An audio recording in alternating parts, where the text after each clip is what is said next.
इतिहास बड़ा अनोखा है। उसमें वीर जो है महाराणाओं ने अलग अलग भूमिका निभाई है। राणा सांगा की मृत्यु के पश्चात यहाँ पे मेवाड़ की स्थिति बहुत ज़्यादा शोचनीय हो चली थी। सांगा की मृत्यु के 10 वर्ष के अंतराल में लगभग 3 शासक गद्दी पे बैठे, जिसमें रतन सिंह, विक्रमादित्य और बनवीर। इनके समय में मेवाड़ की हालत बहुत ज़्यादा खराब हो चुकी थी। आज हम राणा उदय सिंह के बारे में पढ़ेंगे, जिनका कार्यकाल 1537 से 1577 के बीच में था। रतन सिंह का जो समय था मेवाड़ के लिए कुचक्र, अशांति, साजिशों का काल था। रतन सिंह के समय सांगा की हाड़ी रानी करमवती ने बाबर के साथ समझौता किया ताकि वह अपने बेटे विक्रमादित्य को मेवाड़ की गद्दी पर बिठा सके, लेकिन संयोगवश बाबर की मृत्यु हो जाने के बाद ये जो समझौता था वह पूर्ण नहीं हो पाया। उसके बाद रतन सिंह और सूरजमल हाड़ा में घरेलू झगड़े होने की वजह से वो शिकार के दौरान दोनों की मृत्यु हो गई। उसके बाद विक्रमादित्य गद्दी पे बैठे। विक्रमादित्य के समय जो गुजरात का शासक था बहादुर शाह, उसने मेवाड़ पे 2 बार आक्रमण किया और मेवाड़ में बहुत ज़्यादा स्थिति खराब हो गई। इसी दौरान जो रानी करमवती थी, उसकी जो व्यवहार था उससे स्थानीय सामंत जो थे वो असंतुष्ट रहने लगे थे। साथ ही साथ विक्रमादित्य द्वारा राजकाज की उपेक्षा की जाती थी। इस वजह से भी मेवाड़ की हालत बहुत ज़्यादा खराब हो चुकी थी।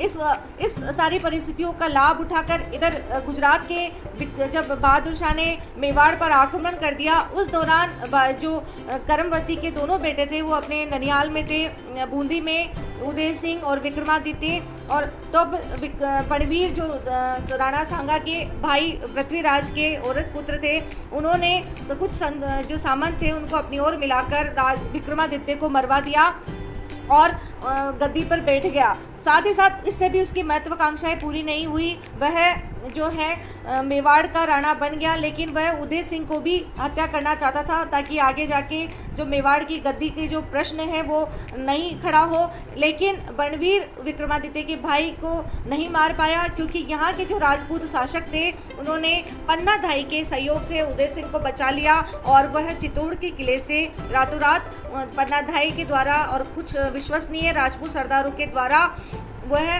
भाग निकले और यहाँ से वो कुंभलगढ़ लाए गए और कुंभलगढ़ में उन्होंने अपनी शक्ति को बढ़ाना शुरू किया। उदय सिंह जो है राणा सांगा के 5वें पुत्र थे। जब बनवीर द्वारा विक्रमादित्य की हत्या कर उदय सिंह को मारना चाहा, तब इन्हीं कुछ विश्वसनीय सरदारों के द्वारा उनको कुंभलगढ़ पहुंचाया गया।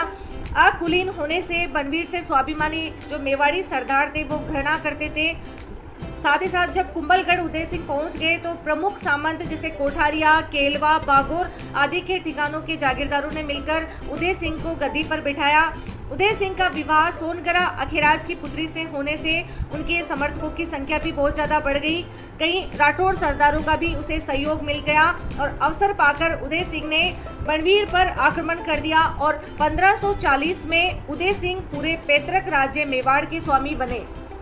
राजस्थान के मानचित्र में अगर हम उस समय की परिस्थिति को देखते हैं तो ये मेवाड़ की परिस्थिति थी। इस समय यहाँ पे मारवाड़ में मालदेव का शासक था और दिल्ली में जो है हुमायूं के बाद शेरशाह सूरी ने शासन कर लिया था। उसके बाद वह मारवाड़ को पराजित करके मेवाड़ की ओर बढ़ना चाह रहा था। शेरशाह के बाद फिर अकबर आया। इधर यहाँ पे अखेराज सोनकरा जो जालोर के शासक थे उनकी पुत्री से उनका विवाह हुआ और धीरे धीरे मेवाड़ के आसपास के जितने भी केलवा बागोर की जो जागीरें थी उन्होंने एक शक्तिशाली सामंतों को अपना संगठन बनाकर यहाँ एक मजबूत सेना इकट्ठी कर ली थी। उदय सिंह के पड़ोसी राज्यों से संबंध की हम बात करेंगे कि प्रारंभिक काल में जैसा कि हमने देखा कि उदय सिंह के संबंध जो अखेराज सोनगरा की पुत्री से शादी हो गई थी, इसलिए बहुत अच्छे थे। इस स्थिति में उसकी ख्याति राठौड़ सरदारों में भी हो गई और वो भी उसके समर्थक हो गए। परंतु अभाग्यवश उसके संबंध मालदेव के साथ अच्छे नहीं हुए, क्योंकि इसके पीछे बहुत सारे कारण थे। क्योंकि वह एक ही कन्या से विवाह करना चाहते थे और मालदेव जिससे विवाह करना चाहता था उसका जो जयद्रथ सिंह था उसने अपनी पुत्री का विवाह उदय सिंह के साथ कर दिया और इस घटना से अप्रसन्न होकर मालदेव ने कुंभलगढ़ पर आक्रमण कर दिया, परंतु उसे सफलता नहीं मिली। इस विजय का एक राजनीतिक महत्व भी था, क्योंकि बूंदी में भी महाराणा ने अपने जो आश्रित सुरजन राव हाडा था उनको गद्दी पे बिठा दिया था और राजनीतिक प्रभाव दिखा दिया था। साथ ही साथ सिरोही पर भी अपना हस्तक्षेप दिखाया था। तो हो सकता है कि ये भी एक राजनीतिक विषय हो और शादी तो दोनों एक ही उस राजकुमारी से करना चाहते थे। तो ये सारी जो राजनीतिक और जो अन्य कारण थे वो भी इस जो अभियान का महत्वपूर्ण हिस्सा बने। दूसरी हम बात करेंगे उदय सिंह और अफगानी शक्ति की कि उदय सिंह के समय जो अफगानी दिल्ली में अफगान शासक था वो शेरशाह सूरी था। इस समय शेरशाह 1543 ईस्वी में मारवाड़ विजय के बाद चित्तौड़ की ओर बढ़ा। राणा उदय सिंह को अभी चित्तौड़ का काम हाथ में लिए केवल 3 ही वर्ष हुए थे, अतः उसने इस भय से चित्तौड़ को मुक्त करने की एक युक्ति सौंपी और राणा ने जो चित्तौड़ की जो कुंजियां थी, किले की जो चाबियां थी वो शेरशाह के पास भिजवा दी और इससे जो शेरशाह के पास भिजवाने से शेरशाह संतुष्ट हो गए, वापस लौट गए। केवल उसने जो वहाँ पे चित्तौड़ में अपने एक सरदार को, अपने एक अफगान अधिकारी को, खवास खां को जो हाकिम था उसको गद्दी पे वहाँ पे बिठाया और वो वापस चला गया।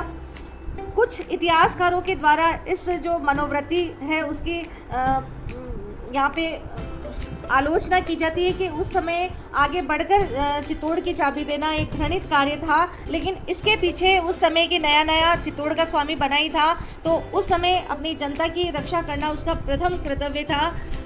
उसके बाद में उसने जब शेरशाह की मृत्यु हो गई तो जो नाम मात्र का अधिकारी था खवास खां, उसको उसने अफगान अधिकारी को वहाँ से बाहर निकाल दिया। आगे चलकर तो उसमें इतनी क्षमता पैदा हो गई कि उसने 1557 में अजमेर के अफगानी जो हाकिम था हाजी का पठान, उसको भी वहाँ से बाहर निकाल दिया, जिससे राणा की शक्ति को चुनौती दी थी, उसे परास्त किया था। उदय सिंह की अफगानों के संबंध की नीति एक व्यवहारिक थी।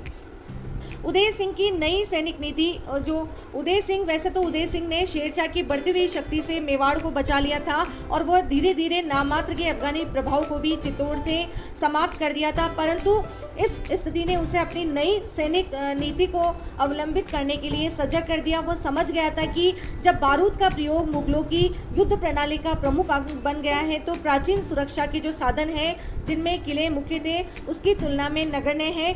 इसलिए उसने सबसे पहले 1559 में दक्षिणी पश्चिमी मेवाड़ के भाग को जो पहाड़ियों की चारों तरफ से घिरा था, आच्छादित था, उसमें उपजाऊ उपत्यकाएं और घाटियां थी, उसको आबाद करना प्रारंभ किया और उसने उदयपुर राज्य की नींव रखी। वहाँ पे उदयपुर नामक नगर बसाया और वहाँ पे आसपास गिरवा में जनता को उसने बसाना शुरू किया। उदय सागर के तालाब के निर्माण द्वारा लंबे चौड़े मैदानी भाग में खेती की उसने सुविधा प्रारंभ की, खेती की सुविधा पैदा की।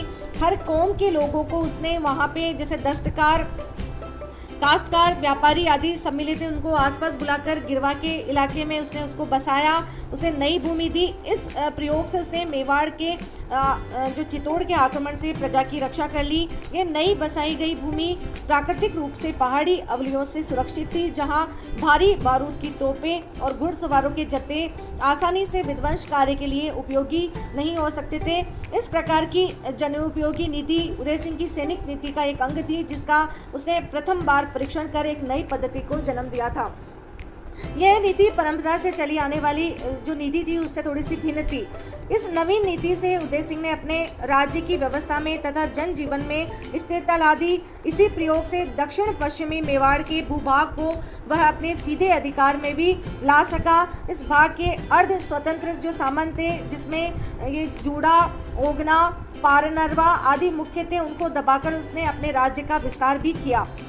अब हम बात करेंगे अकबर की विस्तारवादी नीति और अकबर जो है उदय सिंह। अभाग्यवश ये सुख और शांति को जो उदय सिंह ने अपनी नवीन नीति से पैदा की थी नष्ट करने का जो प्रयत्न है वो अकबर ने किया। अपनी विस्तार नीति के लिए अकबर राजपूत राजाओं की स्वतंत्रता और उनके दुर्गों की दुर्गम जो मता थी उसको बाधाजनक समझता था। मालवा और गुजरात के सूबे मुगल अधीनता में तभी रह सकते थे जब दिल्ली से मार्ग में पड़ने वाले दुर्ग मुगलों के अधिकार में आ जाए। दिल्ली से जो भी मालवा के लिए और गुजरात के लिए ये रास्ते में मेवाड़ पड़ता था, ये बहुत ज़रूरी था कि इसके कब्जे में किया जाए। और ऐसा तभी संभव था जब राजस्थान के राजा अकबर की अधीनता स्वीकार कर लें। श्रद्धा और शक्ति के विचार से अधिकांश राजस्थानी नरेश मेवाड़ का नेतृत्व स्वीकार कर चुके थे। मुगल सम्राट ने देखा कि यदि चित्तौड़ के दुर्ग को जीत लिया जाता है तो बचे हुए राजस्थानी राज्यों पर भी प्रभाव स्थापित हो जाएगा। अब तक आमेर के कछवाओं ने 1562 में मुगलों से मैत्री संबंध स्थापित कर लिया था, परंतु इसका प्रभाव अधिकांश राजपूत राजाओं पर नहीं पड़ा, क्योंकि चित्तौड़ अभी भी अपने प्राचीन गौरव की जो है दुहाई दे रहा था। यहाँ का महाराणा न केवल अपनी स्वतंत्रता को थामे हुए था, बल्कि अन्य जो शासक थे उन्हें भी स्वतंत्रता बचाए रखने के लिए प्रेरित कर रहा था। उसके जो अधीन थे शासक, जैसे बूंदी, सिरोही, डूंगरपुर आदि उसके निकटतम सहयोगी थे। साथ ही साथ मालवा के जो बाज बहादुर थे, मालवा के बाज बहादुर, उसको भी उसने यहाँ पे शरण दे रखी थी। और मेड़ता के जयमल को, जिसे शरफुद्दीन हुसैन ने परास्त किया था, राणा ने चित्तौड़ में आश्रय दे रखा था। अकबर के सामने युद्ध करने के लिए काफ़ी सारे बहाने थे। बाज बहादुर को शरण देना, जयमल को शरण देना, और उदय सिंह के ये जो ढंग थे सीधे मुगल सत्ता को चुनौती दे रहे थे। और इस परिस्थिति में अकबर का चित्तौड़ पर आक्रमण करना अवश्यंभावी हो गया था। आक्रमण करने का भी जो बहाना उसको शीघ्र ही मिल गया। और एक दिन अकबर ने हंसी में धौलपुर के मुकाम पर राणा के पुत्र शक्ति सिंह को, जो राणा से अप्रसन्न होकर मुगल सेवा में रहता था, सुनाकर ये कहा कि बड़े बड़े जमींदार उसके अधीन हो गए हैं, लेकिन उदय सिंह अभी तक नहीं हो पाया है। जब उसे लगा कि वो उदयपुर या मेवाड़ पे हमला करेंगे तो उसने मेवाड़ आकर महाराणा को सूचना दी। सामंतों की बैठक हुई, जिसमें ये निर्णय हुआ कि चित्तौड़ के किले का भार जयमल को दिया जाए, वह महाराणा उदयपुर गिरवा की रक्षा करे। चित्तौड़ तो इस प्रकार सामंतों की जो सभा थी उसने ये निर्णय लिया, और इस निर्णय का काफ़ी सारे जो इतिहासकार हैं उन लोगों ने विरोध किया। कर्नल जेम्स टोड तो यहाँ तक कहते हैं कि यदि सांगा और प्रताप के बीच में उदय सिंह नहीं होता तो मेवाड़ के इतिहास के पन्ने अधिक उज्जवल होते। परंतु इस प्रकार की जो धारणा है उस समय के हिसाब से ठीक नहीं है, क्योंकि चित्तौड़ छोड़ने के पीछे अनेक सारे कारण थे। हम उन कारणों पर चर्चा करेंगे कि मध्ययुगीन परंपरा के तहत सामंतों से विचार विमर्श करना आवश्यक था। जब सामंतों ने इकट्ठा होकर विचार किया कि भाई यहाँ पे चित्तौड़ में जयमल एक मोर्चा खोलेंगे और गिरवा में उदय सिंह मोर्चा खोलेंगे, तो ये पहला बात। दूसरी बात कि जो उस समय निर्णय लिया गया कि अकबर के खिलाफ 2 मोर्चे खोलेंगे, पहला चित्तौड़ में जयमल के नेतृत्व में और दूसरा उदय सिंह के नेतृत्व में। उदय सिंह की ये नई चाल थी ताकि बाकी जनता की रक्षा कर सके। साथ ही साथ जयमल को अपनी पूर्व पराजय का भी बदला लेना था और नई बस्तियों की रक्षा करना, और पहाड़ों में रहकर मुकाबला जो मुगलों से मुकाबला कर सकता था सिर्फ उदय सिंह ही बस की बात थी, और इतने सक्षम नहीं थे जो उस मुकाबले को कर सकते। इस प्रकार दोनों के बीच में ये निर्णय हुआ। चित्तौड़ के घेरे और पतन की घटनाएं। अकबर मांडलगढ़ के मार्ग से 23 अक्टूबर 1567 को चित्तौड़ पहुंचा। किले से दूर कुछ पांडोली, काबरा और नगरी गांव में उसने मैदानी भाग में अपनी शाही फौजों के पड़ाव डाले और एक दल को राणा का पता लगाने के लिए कुंभलगढ़ की पहाड़ियों पे भेजा। तो हुसैन कुली खां के नेतृत्व में कुंभलगढ़ की पहाड़ियों में उसने राणा का पीछा करने के लिए एक दल को भेजा। साथ ही साथ लाखोटा बारी वाले मोर्चे पर स्वयं अकबर रहा, जिससे कि जयमल का यहाँ से सीधा मुकाबला किया जा सके। किले की पूर्व की तरफ सूरजपोल के सामने सुजात खां, राजा टोडरमल और कासिम खां की अध्यक्षता में तोपखाना लगाया गया।